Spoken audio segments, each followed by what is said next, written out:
തിരുവനന്തപുരത്ത് നിന്ന് കാണാതായ 13 വയസ്സുകാരിക്കായുള്ള ആ തിരച്ചിൽ ഇപ്പോൾ 30-ാം മണിക്കൂറിലേക്ക് എത്തി നിൽക്കുന്നു. ആ പെൺകുട്ടി നാഗർകോവിലെ പ്ലാറ്റ്ഫോമിൽ ഇറങ്ങുന്ന CCTV ദൃശ്യങ്ങൾ പോലീസിന് ലഭിച്ചു എന്ന് പറയുന്നു. കുപ്പിയിൽ വെള്ളമെടുത്ത ശേഷം അതേ വണ്ടിയിൽ തിരികെ കയറിയതായും ദൃശ്യങ്ങളിൽ നിന്ന് വ്യക്തമാകുന്നു. കന്യാകുമാരിയിലേക്ക് പോയിരിക്കാമെന്ന നിഗമനത്തിലാണ് പോലീസ്. ടിൻഡു ചേരുന്നു.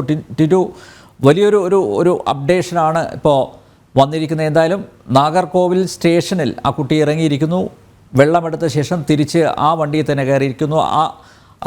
സ്വാഭാവികമായും കന്യാകുമാരിയിൽ ആ കുട്ടി എത്തിയിട്ടുണ്ട് എന്നല്ലേ അനുമാനിക്കേണ്ടത്?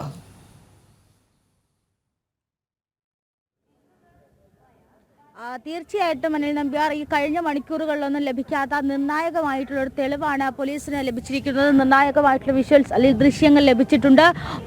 മൂന്നിന് നാഗർകോവിൽ രണ്ടാമത്തെ പ്ലാറ്റ്ഫോമിൽ എത്തിയ ഐലൻഡ് എക്സ്പ്രസിൽ നിന്നും ഈ കുട്ടി പ്ലാറ്റ്ഫോമിലേക്ക് ഇറങ്ങുന്നു. ഇറങ്ങിയതിനു ശേഷം വെള്ളം കുടിക്കുന്നു. വെള്ളം കുടിച്ചതിന് ശേഷം കുപ്പിയിൽ വെള്ളം നിറച്ച് തിരിച്ച് ആ ട്രെയിനിലേക്ക് തന്നെ ദൃശ്യങ്ങളാണ് ഇപ്പോൾ പോലീസിന് ലഭിച്ചിട്ടുള്ളത്.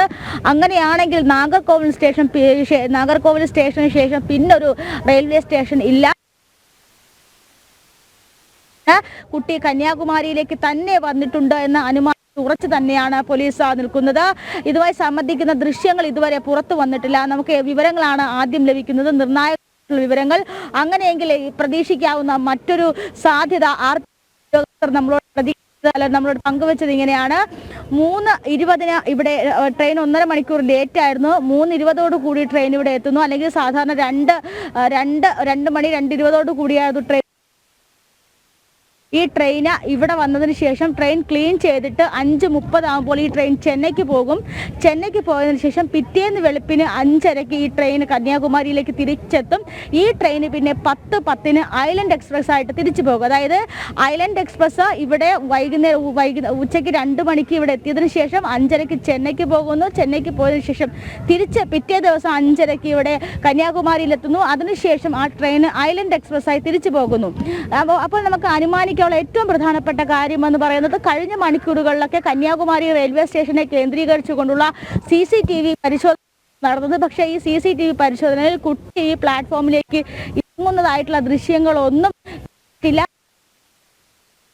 ദൃശ്യങ്ങളൊന്നും കിട്ടിയിട്ടില്ല. അപ്പോൾ പ്രാഥമികമായിട്ടുള്ള അനുമാനം എന്ന് പറയുന്നത്, കുട്ടി ഈ ട്രെയിനിൽ നിന്ന് ഇറങ്ങിക്കാണില്ല.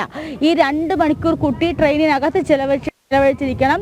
ഈ 2 മണിക്കൂറുകൾക്ക് ശേഷം കുട്ടി ചെന്നൈയിലേക്ക് ഈ ട്രെയിനിൽ പോകാനായിട്ടുള്ള സാധ്യതയും ഇപ്പോൾ മുന്നിൽ കാണുന്നുണ്ട്. നേരത്തെ ചെന്നൈയിലെ അന്വേഷണങ്ങളൊക്കെ സാവധാനം മന്ദഗതിയിലാക്കിയിരുന്നു. കാരണം കുട്ടിയുടെ സഹോദരനുമായിട്ട് സംസാരിച്ചിരുന്നു. കുട്ടിയുടെ സഹോദരൻ ഇപ്പോൾ ചെന്നൈയിലല്ല, ഇപ്പോൾ സഹോദരൻ ബാംഗ്ലൂരാണ് ജോലി ചെയ്യുന്നത്. അങ്ങനെയെങ്കിൽ സഹോദരൻ്റെ അടുത്തേക്ക് പോകാനുള്ള സാധ്യത ഉണ്ടോ എന്ന് പരിശോധിച്ചിരുന്നു. പക്ഷേ ആ സാധ്യത ഇല്ലാതായപ്പോഴാണ് പിന്നീട് അന്വേഷണം ചെന്നൈയിൽ നിന്നും മാറ്റുകയും നാഗർകോവിൽ കന്യാകുമാരി കേന്ദ്രീകരിച്ച് അന്വേഷണം വരികയും ചെയ്തിട്ടുണ്ടായിരുന്നത്. എന്നാൽ ഇപ്പോൾ നിർണായകമായിട്ടുള്ള വിവരങ്ങൾ, കന്യാകുമാരി കേന്ദ്രീകരിച്ച് തന്നെ കുട്ടിയുടെ അന്വേഷണവുമായിട്ട് മുന്നോട്ട് പോകാനാണ് കേരള പോലീസിന്റെ തീരുമാനം. ഇതുമായി ബന്ധപ്പെട്ട നിർണായകമായിട്ടുള്ള തെളിവുകളാണ് ഇപ്പോൾ പോലീസിന് ലഭിച്ചിട്ടുള്ളത്. നാഗർകോവിലിൽ കുട്ടി ഇറങ്ങിയതിനു ശേഷം അതേ ട്രെയിനിൽ തന്നെ കുട്ടി കയറുന്നു.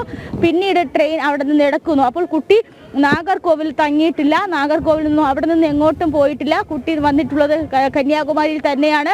കന്യാകുമാരിയിൽ എത്തിയിട്ടുണ്ടെങ്കിൽ കുട്ടി എന്തുകൊണ്ട് ട്രെയിനിൽ നിന്ന് ഇറങ്ങിയില്ല എന്നൊരു ചോദ്യമുണ്ട്. പിന്നീട് 2 മണിക്കൂറാണ് ട്രെയിൻ ഇവിടെ ടിൻഡു, അത് തന്നെയാണ് പ്രധാനം. അതായത് കന്യാകുമാരിയിൽ എത്തിയിട്ടുണ്ടെങ്കിൽ ആ കുട്ടി പുറത്ത് ഇറങ്ങണം, ആ സ്റ്റേഷനിലേക്ക് പ്ലാറ്റ്ഫോമിലേക്ക് ഇറങ്ങണം, ട്രെയിനിൽ നിന്നും ഇറങ്ങണം. ഇപ്പോൾ ടിൻഡു പറഞ്ഞതുപോലെ ആ ട്രെയിൻ ചെന്നൈയിലേക്ക് പോവുകയാണെങ്കിൽ ഒരുപക്ഷെ ആ വണ്ടി തന്നെ ഒരുപക്ഷെ കുട്ടി തുടർന്നിട്ടുണ്ടാകും. അത് ഇനി റെയിൽവേ അധികൃതർ, അതായത് ക്ലീനിങ് വല്ലതും നടക്കുകയാണെങ്കിൽ, പ്ലാറ്റ്ഫോം ക്ലീൻ ചെയ്യുകയാണെങ്കിൽ ഒരുപക്ഷെ എല്ലാവരെയും ആ കമ്പാർട്ട്മെൻറ്റിൽ നിന്ന് മാറ്റും. അതാണ് സാധാരണയായി നടക്കാറുള്ളത്. പക്ഷേ ഈ കുട്ടി അവിടെ തന്നെ ഇരുന്നു എന്നാണ് ഇപ്പോൾ മനസ്സിലാക്കേണ്ടത്. കാരണം CCTV ദൃശ്യങ്ങളിൽ, പ്ലാറ്റ്ഫോമിലെ CCTV ദൃശ്യങ്ങളിൽ ഈ കുട്ടി പെട്ടിട്ടില്ല. തിരിച്ച് ചെന്നൈയിലേക്ക് പോയ ആ വണ്ടിയിൽ കുട്ടിയുണ്ടെങ്കിൽ ഈ പോലീസിൻ്റെ ഉത്തരവാദിത്തം അല്ലെങ്കിൽ ഈ അന്വേഷണ ഭാരം അത് കൂടുകയല്ലേ? കാരണം ഈ സ്റ്റേഷനുകളിലെല്ലാം വീണ്ടും പരിശോധന, കന്യാകുമാരി തൊട്ട് ചെന്നൈ വരെയുള്ള സ്റ്റേഷനുകളിലെല്ലാം പരിശോധന നടത്തേണ്ടതല്ലേ? CCTV ദൃശ്യങ്ങൾ പരിശോധിക്കേണ്ടതല്ലേ? അപ്പോൾ വലിയ ഭാരിച്ച ഉത്തരവാദിത്തത്തിലേക്ക് പോലീസ് പോവുകയല്ലേ, നീങ്ങുകയല്ലേ?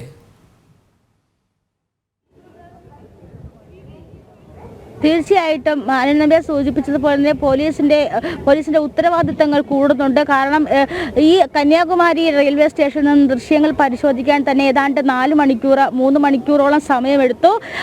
ഇതേ രീതിയിൽ തന്നെ കന്യാകുമാരി മുതൽ ഈ ട്രെയിനിന് സ്റ്റോപ്പുള്ള ചെന്നൈ വരെയുള്ള CCTV ദൃശ്യങ്ങൾ ശേഖരിക്കണം.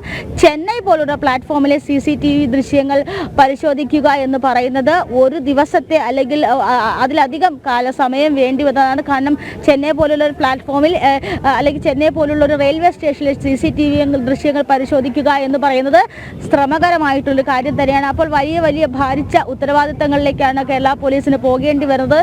ഏറ്റവും പ്രധാനപ്പെട്ട കാര്യം അനിൽ നമ്പ്യാർ നേരത്തെ സൂചിപ്പിച്ചതുപോലെ കുട്ടി ട്രെയിനിനകത്ത് ഉണ്ടായിരുന്നുവെങ്കിൽ ഒരു പക്ഷേ ഈ ക്ലീനിങ്ങിന് വരുന്ന സ്റ്റാഫുകൾ ഇത്തരത്തിൽ കണ്ടിരിക്കണം. അങ്ങനെയെങ്കിൽ ഈ ക്ലീനിങ് സ്റ്റാഫുകൾ അങ്ങനെ ഒരു കുട്ടി ഇരിക്കുന്നതായിട്ടോ ഒന്നും കണ്ടിട്ടില്ല. അത്തരത്തിലുള്ള വിവരങ്ങളൊന്നും RPF ഉദ്യോഗസ്ഥരെ പങ്കുവെക്കുന്നില്ല, അല്ലെങ്കിൽ അത്തരത്തിലുള്ള വിവരങ്ങളൊന്നും ലഭിച്ചിട്ടില്ല എന്ന് വേണം മനസ്സിലാക്കേണ്ടത്. ബാംഗ്ലൂരിൽ നിന്ന് വരുന്ന ഒരു ട്രെയിൻ കന്യാകുമാരിയിലേക്ക് എത്തുമ്പോഴേക്കും തിരിച്ച് ആ ട്രെയിൻ മറ്റൊരിടത്തേക്ക് പോകാനായിട്ട് ഉറപ്പായിട്ടും ആ ട്രെയിൻ വൃത്തിയാക്കിയതിനു ശേഷമായിരിക്കാം പോകുന്നത്. അങ്ങനെയെങ്കിൽ ആ കുട്ടി അവിടെ ഉണ്ടെങ്കിൽ ഈ ക്ലീനിങ് സ്റ്റാഫുകൾ കണ്ടിരിക്കണം. വൈകുന്നേരം 6 മണി വരെ ഇവിടെ പ്രധാനമായിട്ടും മുനിസിപ്പാലിറ്റിയുടെ ക്ലീനിങ് സ്റ്റാഫുകളും അതോടൊപ്പം തന്നെ റെയിൽവേയുടെ ക്ലീനിങ് സ്റ്റാഫുകളും 6 മണിക്ക് ശേഷം റെയിൽവേയുടെ ക്ലീനിങ് സ്റ്റാഫുകൾ ഇവിടെ വർക്ക് ചെയ്യുന്നുണ്ട്.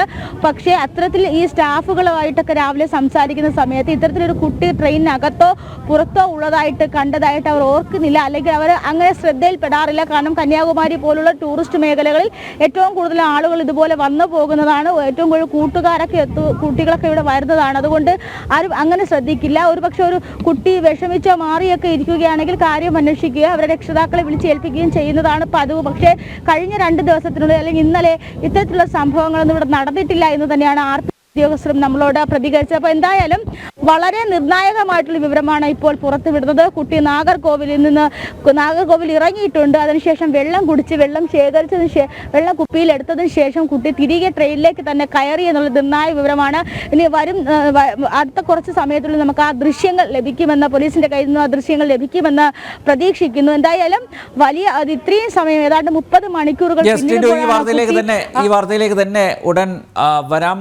ഈ കഴക്കൂട്ടത്ത് നിന്ന് കാണാതായ പെൺകുട്ടി നാഗർകോവിലെ പ്ലാറ്റ്ഫോമിൽ ഇറങ്ങുന്ന CCTV ദൃശ്യങ്ങൾ പോലീസിന് ലഭിച്ചു. കുപ്പിയിൽ വെള്ളമെടുത്ത ശേഷം അതേ വണ്ടിയിൽ തിരികെ കയറി കന്യാകുമാരിയിലേക്ക് പോയിരിക്കാം എന്ന നിഗമനത്തിലാണ് ഇപ്പോൾ പോലീസ്.